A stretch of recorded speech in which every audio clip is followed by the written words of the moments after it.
Okay, now it's time for part 2 of episode 7. Here it goes. He went into Pete's room and said, "How are you?" And Pete said, "Why do you care for us so much?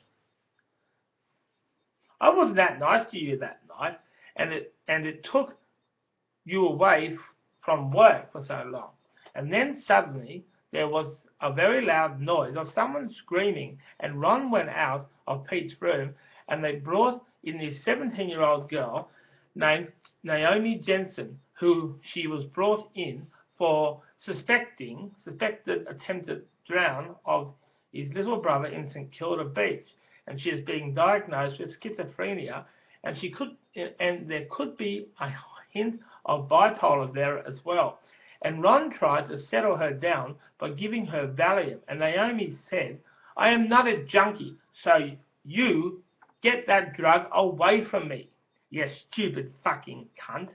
And Ron thought this girl needed help and dedicated the next 3 hours for her. She was young and she needs to be heard, mainly because Ron knows nothing about her parents and they talked about everything. But when it came to the topic of parents, Naomi went crazy, saying, "I have no parents. Well, none that actually care for me anyway." And Ron kept on telling her until Naomi told Ron to F off. And Ron went to organise Anne's tribunal to see whether or not she gets out or not. And Ron told the nurses to keep an eye on Naomi. She could be in danger of hurting herself here. And went to his desk to get the paperwork necessary to help Anne. And at 11:20, Ron asked Anne to accompany him to the tribunal room. And Anne was becoming excited because she could be coming out of hospital for the first time in 2 years. You see, she has been good for a while, and Ron read out his report, or her report, to hopefully make it good for Anne. And then the nurse, who knows her at night, said Anne really is learning about how to keep quiet at night. She has not been in any fight for 3 days, and I personally think she is ready for society. And the psychiatrist asked her,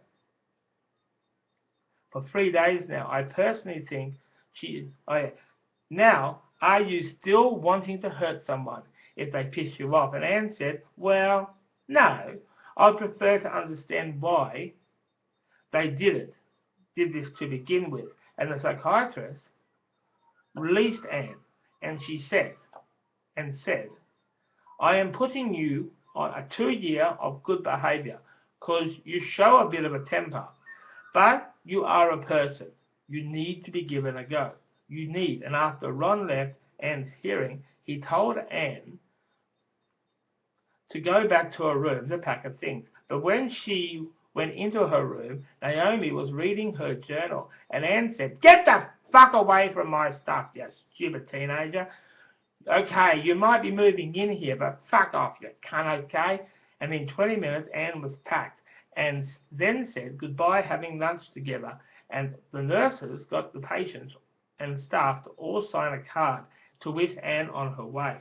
You see, Anne was feeling happy about being given a card from everyone here. And then after lunch, Ron took Anne out of the HDU to the front doors of the hospital, and then said, "Have a nice day." And Anne went over to catch a tram to her friend's house, and Ron brought Martin Kelly to the tribunal for him to hear whether he goes to the IVU or stays at the HDU. But with the way he behaves at night, he could be taken to a maximum security prison, and this could be even more dangerous. And that's actually the second series. We'll be back for another one soon.